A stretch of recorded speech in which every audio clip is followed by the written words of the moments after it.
سیدنا صدیق اکبر رضی اللہ تعالیٰ عنہ کی زندگی کے بارے میں ہے. آج ہم specifically we are going to discuss about the love of Rasulullah sallallahu alaihi wasallam, which Hazrat Sayyidina Siddiq Akbar رضی اللہ تعالیٰ عنہ used to has. And whatever the muhabbat he used to have at that time and he had at that time, that was kamal, mashallah. When you read the riwayat and the narrations, تھوڑا دل خوش ہو جاتا ہے. انسان کو کسی نہ دنیا سے محبت ہوئے نا کسی سے آپ کو دنیا میں محبت ہو. چلے ہم مثال لے لیتے ہیں اپنے مشائخ کی. اپنے استاد سے محبت ہو شاگرد کی. شاگرد سوچتا ہے کہ اگر میرا استاد چٹی پگڑی پاندہ ہے تو میں چٹی پگڑی پاؤں. اور مرید سوچتا ہے کہ اگر میرا پیر سبز پہنتا ہے یا براؤن کلر کی پہنتا ہے یا اس طرح کی ٹوپی پہنتا ہے, اس کا دل کرتا ہے کہ میں بھی مرشد کو فالو کروں. اور یار یہ تو دنیا کی عام سی مثالیں ہیں. عام سے مراد یہ ہے کہ حضور کے سامنے, وگرنہ استاد بھی خاص ہوتا ہے اور مشائخ بھی خاص ہوتے ہیں. لیکن میں نبی اکرم کی بات کر رہا ہوں صلی اللہ علیہ وسلم. تو جب کسی کے ساتھ محبت ہو اور ملان روحانی ہو پھر طبیعت ویسے ہو جاتی ہے. When you have love of someone, you try to follow him and copy him in everything. This is what we see in the life of Sayyidina Siddiq Akbar radiyallahu ta'ala. Hazrat Siddiq Akbar radiyallahu ta'ala, آپ دا رنگ دیکھ لو, آپ دا مزاج دیکھ لو, آپ کا mood مزاج طبیعت دیکھ لو, آپ دے گفتگو کرن دا معاملہ دیکھ لو. اسی پڑھتے سیدنا صدیق اکبر نوا مگر توجہ مصطفیٰ کی طرف جاتی ہوئی. یہ محبت تھی صحابہ میں اور پھر بالآخر سیدنا صدیق اکبر میں. آپ دا رنگ بھی مصطفیٰ ورگا نظر آندا, آپ کے بولنے کا انداز بھی مصطفیٰ علیہ السلام جیسا نظر آتا. کپڑے بھی دن ہوتا کہ امید پان, گفتگو کریں تو وہ کریں تو مصطفیٰ کیا کرتے تھے. تو جب کسی سے محبت ہو جاتی ہے تو بندے کی طبیعت بھی ویسے ہو جاتی ہے. بندہ ہر وقت یار کا سوچتا رہتا ہے, پھر یار کے علاوہ کچھ ذہن میں رہتا نہیں. اگر محبت صحیح ہو تو جب محبت ٹائم پاس دی ہوئے تو پھر تو بندہ آتا ہے کہ ٹائم ہوئے تو ٹھیک ہے ورنہ چلو. تو یہ پارٹ ٹائم والی چیزیں یہ محبت نہیں ہوتی. محبت وہ ہوتی ہے جو تجھ پر ہمیشہ طاری رہے. تیرا دن ہو تو تجھے یاد اپنا یار آئے, تیری دوپہر ہو, تیری شامیں ہوں, تیری راتیں ہوں, تیری گفتگو ہو, تیرا سونا ہو, تیرا پڑھنا ہو, تیرا کھانا ہو, مگر یاد تجھے ہمیشہ یار کی آتی رہے. یہ جو انداز ہے, یہ جو مزاج ہے اور یہ جو کریکٹرسٹک ہے, this quality that you are thinking all the time about your beloved, about the person to whom you love, this is called محبت. If you are thinking all the time about him. اور یہ ہمیں صدیق اکبر میں نظر آتی تھی. اور صاحبو پھر یہ بات صرف یہاں تک نہیں کہ تسی سوچو کہ مولوی صاحب آپ ہی بس جملے ملاندے جاندے رہیں. آؤ میں تمہیں بتاؤں کہ ان کی زندگی میں واقعی یہ کیسا ہوتا تھا. بڑا مشہور واقعہ ہے کہ جب حضور علیہ السلام پر وحی نازل ہوئی نا پہلی, تو آپ طبعی آپ کے اوپر اضطراب طاری ہوا. آپ کو تھوڑی سی گھبراہٹ محسوس ہوئی, تھوڑی طبیعت عجیب جی ہوئی. آپ نے حضرت عائشہ فرماتی ہیں خدیجہ الکبریٰ رضی اللہ تعالیٰ عنہا, آپ نے اس چیز کا فرمایا, آپ نے فرمایا کہ اس طرح رب کا کرم ہوا ہے مگر میری طبیعت گھبراندی ہے. اور بھی روایات میں بتایا گیا کہ کیا آپ کی کیفیات تھی. اب حضرت عائشہ فرماتی ہیں, حضرت خدیجہ الکبریٰ رضی اللہ تعالیٰ عنہا آپ فرماتی ہیں قسم بخدا رب آپ کو کبھی شرمندہ نہ فرمائے گا. ہن اگلے جملے سنو. حضرت خدیجہ فرماتی ہیں یا رسول اللہ صلی اللہ علیہ وسلم, رب آپ کو کیسے چھوڑے گا, آپ کو کیسے شرمندہ فرمائے گا. آپ تو کمزوروں کا بوجھ اٹھانے والے ہیں, آپ تو نداروں کی مدد کرنے والے ہیں, آپ مہمان نوازی کرنے والے ہیں. یا رسول اللہ کوئی مصیبت جا جاوے تو اسی مصیبت ختم کرنا رہے ہو. یا رسول اللہ رب کیسے آپ کو چھوڑے گا. ابھی آپ نے 5 qualities یاد رکھنی ہیں. These 5 qualities which I just mentioned, just remember them. Now let me talk about Hazrat Sayyidina Siddiq Akbar. یہ 5 گلاں حضور نے فرمائیاں. جب طبیعت عجیب ہوئی نا, یہ 5 باتوں کا ذکر آپ نے فرمایا. اس کے بعد ایک موقع پر جب کفار نے آپ کو بڑا تنگ کیا نا لوگوں نے, تو سیدنا صدیق اکبر رضی اللہ عنہ مکہ چھوڑ کے جان لگے. ابن دغرہ نے آپ کو روک لیا, فرمایا کہ اے صدیق اکبر تھوڑے ورگا بندہ تو مکہ چ رہنا چاہیے, آپ کیوں جا رہے ہیں؟ آپ سنے ابن دغرہ نے آپ کے بارے میں کہا, فرمایا صدیق تو یہی رہے کیونکہ تو نداروں کی مدد کرنے والا ہے, تو صلہ رحمی کرنے والا ہے, تو کمزوروں کا ہاتھ بٹانے والا ہے, تو مہمان نوازی کرنے والا ہے. اگر کوئی مصیبت آ جاوے تو مصیبت زدوں کی مصیبت اٹھانے والا ہے, دور کرنے والا ہے. اس سے ثابت یہ ہوا جڑی گلاں میں نے مصطفیٰ سے نظر آ دیا نے وہ ساریاں دی ساریاں صدیق اکبر وچ بھی نظر آ دیا نے. تو محبت ہوتی ہے. آج اسی کبھی میں اپنے پیر نال بڑی محبت کرنا, میں اپنے استاد نال بڑی محبت کرنا وا, مگر جڑا استاد دسے وہ منیے نا.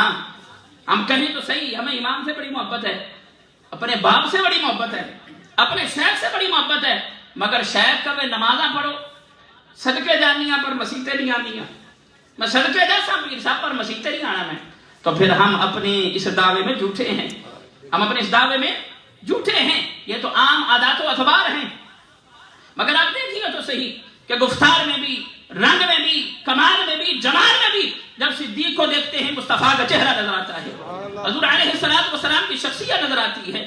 وہ 5 صفات جو حضرت خدیجہ الکبریٰ نے حضور علیہ السلام کی گروائیں, یا رسول اللہ رب آپ کو کیسے شرمندہ کرے گا, آپ یہ 5 کام کرنے والے ہیں. ابن دغرہ نے بھی وہ 5 کی 5 صفات صدیق اکبر کی بتا دی.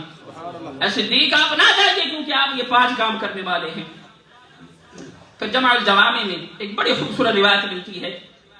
حضرت جبریل علیہ السلام سے رب تعالیٰ جب ہجرت کے لیے آپ جانے لگے نا, تو آپ نے پوچھا, اس کے اندر عقیدے کی بھی بات ہے, آج یہ مسائل بھی بڑے چل رہے ہیں. میں اکثر جب ذکر کرتا ہوں صحابہ کا بار بار یہ دہراتا ہوں تاکہ کوئی اوے نہ سمجھے بھی اسی پتہ نہیں کون, کیونکہ آج کل بڑا زور ہے خارجیوں کا, رافضیوں کا, تفضیلیوں کا اور ناصبیوں کا. اور بھائی اسی سارے صحابہ نال محبت کرتے ہیں تو سارا دل کھولنا. ایک پاسے صدیق اکبر کا نام نظر آسی, دوسری طرف عمر فاروق کا نام نظر آئے گا, پھر عثمان غنی کا نام آئے گا, اور پھر حیدر کرار کا نام نظر آئے گا. ہم ایسے نہیں کہ ایک سے محبت کریں دوسرے نہ کریں, ہاں ایسا ضرور کرتے ہیں کہ جن کی محبت سب تو پہلے سب کے اتنے حضور نے کہی اس کو پہلے محبت کرتے ہیں, اور وہ ذات سیدنا صدیق اکبر کی ہے. حضور علیہ السلام ہجرت کے لیے جانے لگے نا, تو جبریل کو پوچھا, جبریل میرے نال جاسی کون, میرے ساتھ ہجرت کون کرے گا؟ جبریل علیہ السلام نے عرض کیا, یا رسول اللہ صلی اللہ علیہ وسلم تواڈے نال صدیق جاسن, آپ کے ساتھ صدیق جائیں گے.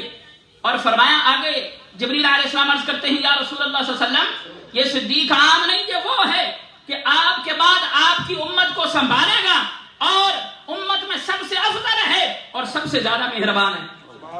جبریل نے خود دس دیتا, یا رسول اللہ صلی اللہ علیہ وسلم آپ کے بعد آپ کی امت میں سب سے افضل کون ہے؟ سیدنا صدیق اکبر رضی اللہ تعالیٰ عنہ. اور پھر حضور علیہ السلام, آج ہم دیکھتے نا مشائخ کا طریقہ دیکھتے ہیں, اساتذہ کا بعض دفعہ ہم کریٹیسائز بھی کرتے ہیں, ہم کہتے ہیں یار یہ کو چلو پیر صاحب نے تو محبت بڑی چنگی, اپنے بچیاں کی بھی محبت دس دینے. بھائی یہ طریقہ ہوتا ہے کیونکہ مرید بھی بڑے بال خاص ہوتے ہیں, انہوں کا اپنا مزاج ہوتا ہے. پیر صاحب یا آگے پیچھے ہوتے پھر اپنی مرضیاں کرتے ہیں. تو یہ طریقہ ہوتا ہے اپنے مریدین کو بتانے کا کہ میرے بعد گدی پہ بیٹھنے والا یہ ہے, یا میری توجہ اس پر ہے, یا میری توجہ اس خلیفہ پر ہے. اگرچہ جو خلافت ہے یا جو معاملات ہیں علماء نے لکھا ہے, حضرت نے لکھا ہے کہ کس کو خلیفہ بنانا چاہیے, کس کو سارے جو ہے وہ اپنی نائبیت دینی چاہیے, اور اس میں سے اکثر ٹرین کیا جاتا ہے, اس کے بعد یہ چیزیں دی جاتی ہیں. خیر یہ ایک علیحدہ بحث ہے. اب دیکھیں کہ حضور نے تربیت کیسے فرمائی ہے. فضائل الخلفاء میں امام ابو نعیم نے لکھا ہے, حضرت ابو درداء رضی اللہ تعالیٰ عنہ بیان فرماتے ہیں, آپ فرماتے ہیں کہ ایک مرتبہ حضرت سیدنا صدیق اکبر بازار جا رہے سن, اور حضرت سیدنا صدیق اکبر رضی اللہ تعالیٰ عنہ سے آگے ابو درداء فرماتے ہیں کہ میں جا رہا تھا, جو حضور کی نظر پئی نا, حضور نے فرمایا اے ابو درداء تو میرے صدیق تو آگے چلنا ہے, میرے صدیق کے آگے چلتا ہے تو. فرمایا کہ میرے صدیق کے آگے نہ چلو, اس کی وجہ یہ ہے کہ تم میں سے سب سے بہتر بندہ جو میرے بعد ہے وہ صدیق ہے, اور کوئی ایسا شخص نہیں کہ جس پر سورج طلوع ہو اور غروب ہو اور وہ صدیق سے اونچا ہو. یہ حضور علیہ السلام نے اپنی امت کی تربیت فرمائی ہے.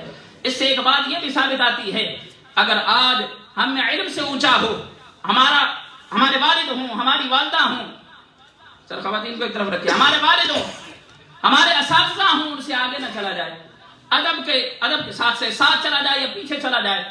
آج تو بس اسی یا محفل برخاست ہوتی پتہ ہی نہیں ہوتا کہ پیر صاحب نے ویکھنا بھی ہے یا سلام کرنا بھی ہے کہ نہیں۔ یہ میں ایک بات کر رہا ہوں، اساتذہ کی محبت نہ رہی ہم میں۔ We don't know even the respect of Imam. We don't know even the respect of our ulama, mashayikh. So we need to understand and we need to teach these things to our children. اچھا، تو حضور علیہ الصلوۃ والسلام نے فرمایا ابو دردہ میرے صدیق سے آگے نہ چل، کیونکہ صدیق جیسا کوئی اور نہیں ہے۔ یہ حضور علیہ الصلوۃ والسلام نے اپنی امت کی تربیت فرمائی ہے۔ حضور علیہ الصلوۃ والسلام تشریف فرما سن، آج تو مولوی صاحب سارے سکھاون والے ہی ہونے ہیں نا، حضور کھانا بنا کے کھواندے بھی سن، محبت رکھو نا ہوں تو کھان پین کی گل ہے تو سبحان اللہ تکڑی آنی چاہیے۔ اور پھر بات مصطفیٰ کی ہو، ان کی بات ہو کہ جن کی بات جیسی کسی کی بات نہیں ہے۔ حضور علیہ الصلوۃ والسلام نے کھانا تیار کیا، بس بات ختم کر رہا ہوں۔ کھانا تیار کرنے کے بعد حضور نے صحابہ کو بلایا، صحابہ کو بلایا اور حضور علیہ الصلوۃ والسلام نے سب کو ایک ایک لقمہ دیا، مگر جب صدیق اکبر کی گل آئی نا، حضور علیہ الصلوۃ والسلام نے 3 باری لقمہ دیتا۔ صحابہ نے پوچھا یا رسول اللہ صلی اللہ علیہ وسلم you made food for us and everyone you gave 1 bite and 1 lukma to everyone, but why you gave 3 to Hazrat Sayyidina Siddiq Akbar radiyallahu ta'ala? What's the reason behind? حضور نے فرمایا صحابہ سنو نا، جب میں پہلا لقمہ دیتا نا، جبریل علیہ السلام نے کیا اے عتیق جہنم سے آزادی والے صدیق تجھے مبارک ہو، یار محبت نہ دیکھو۔ اور پھر فرمایا کہ سنو جب میں نے دوسرا لقمہ دیا تو میکائیل نے کہا اے رفیق غار کے اندر ساتھ ٹھہرنے والے تجھے مبارک ہو۔ فرماتے کہ جب میں نے تیسرا لقمہ دیا تو رب تعالی نے خود فرمایا کہ اے صدیق تجھے مبارک ہو، سب سے زیادہ سچ بولنے والے تجھے مبارک ہو۔ یہ صدیق اکبر کا مقام ہے۔ ہوں جی آخری گل ہے نا، یہ آخری گل جدوں دی میں پڑھی تو میں بیان کرنا میں بڑی کیفیت چاہ جانا اور بڑا مجھے مزہ آتا ہے۔ مزہ صرف سنانے میں نہیں آتا، مزہ پڑھنے میں بھی آتا ہے۔ جن لوگوں کو بک وارمز کہتے ہیں یا ہم کہتے ہیں کہ سٹڈیز کرتے رہتے ہیں، سٹڈی کرنے کے اندر بھی ایک ٹیسٹ ہوتا ہے، یہ بھی ایک ایڈکشن ہے، اگرچہ ہو سکتا ہے ایڈکشن نیگیٹیولی کہتے ہیں لوگ، مگر اس کے اندر بھی ایک ٹیسٹ ہے۔ کتاب پڑھنے کا بھی ٹیسٹ ہے، عام کتاباں کا اتنا ٹیسٹ ہے تو جب گل مصطفیٰ دی ہوئے ان کے یاروں کی ہو اس کے اندر کیا ٹیسٹ ہوگا، کتنا اونچا ہوگا۔ سنیں آخری گل، حضور علیہ الصلوۃ والسلام نے ایک مرتبہ اپنی انگوٹھی نا سیدنا صدیق اکبر نے دی تھی، فرمایا صدیق جا کے اس کے اوپر اللہ کا نام لکھوا لا۔ حضرت صدیق اکبر رضی اللہ تعالیٰ نے انگوٹھی آپ نے پڑھی، انگوٹھی نو ویکھتے جاندے نے تو سوچ رہے ہیں کہ یار میں سنارے کو جاتے رہا یا جس سے بنوانی اس کے پاس جا تو رہا ہوں میں، مگر اس کے اوپر حضور نے فرمایا کہ اللہ کا نام ہو، پر میرا دل گوارا نہیں کر رہا کہ اللہ کا نام ہوئے تو نام مصطفیٰ کا نام ہوئے۔ آپ جاتے ہیں جا کے کہنے نے بھائی اس انگوٹھی نو حضور نے دیتا ہوئے ان دے اوتے رب دا نام بھی لکھ تے نال محمد بھی لکھ دے۔ گل مک گئی، انگوٹھی آپ نے لئی، جا کر آپ نے حضور کو جب پیش فرمائی، اس انگوٹھی پر اللہ کا نام لکھا تھا، محمد کا نام لکھا تھا، تیسرا نام ابو بکر صدیق دا لکھا سی۔ آپ نے فرمایا صدیق میں تے تینوں ایک نام کی گل کیتی سی تے تو 3 نام لکھا لے ہیں، میں نے تو آپ کو کہا تھا کہ اللہ کا نام کندہ کروا لاؤ، اللہ کا نام لکھوا لاؤ۔ آپ پریشان ہوئے، آپ نے کہا یا رسول اللہ صلی اللہ علیہ وسلم واللہ میں نے ایسے خود نہیں کیا، ہاں اتنا ضرور ہے کہ میں نے یہ گوارا نہ کیا کہ جہاں پر اللہ کا نام ہو وہاں پر مصطفیٰ کا نام نہ ہو۔ میں نے ان کو کہا کہ اللہ کے نام کے ساتھ محمد کا نام لکھ دو، مگر میں نے اپنے نام کی بات نہیں کی۔ آپ ابھی گھبرا رہے تھے، سوچ رہے تھے کہ یار ہویا کہ یہ جبریل علیہ السلام آ گئے۔ آپ نے فرمایا یا رسول اللہ صلی اللہ علیہ وسلم اس صدیق کو کچھ نہ کہو۔ صدیق کی محبت نے یہ گوارا نہ کیا تھا کہ اللہ کا نام ہو وہاں پر مصطفیٰ کا نام نہ ہو، تو رب تعالیٰ فرماتا ہے محمد میں کیسے گوارا کروں کہ اگر صدیق گوارا نہ کرے کہ اللہ کا نام ہو اور ساتھ مصطفیٰ کا نام نہ ہو، تو رب فرماتا ہے کہ مجھے بھی یہ گوارا نہیں جہاں پر میرا نام ہو، محمد کا نام ہو، نہ صدیق کا نام ہو۔ تو فرمایا کہ میں رب نے نال اپنے اپنے نام دے نال تیرا نام جب انہوں نے لکھوایا کہ تیسرا نام صدیق دا میں آپ پہ لکھ دیتا. تو یہ محبت ہے صحابہ کی. اپنے بچوں کو صحابہ کی محبت سکھائیں. اللہ تعالی عمل کی توفیق عطا فرمائے. وآخر دعوانا الحمدللہ رب العالمین.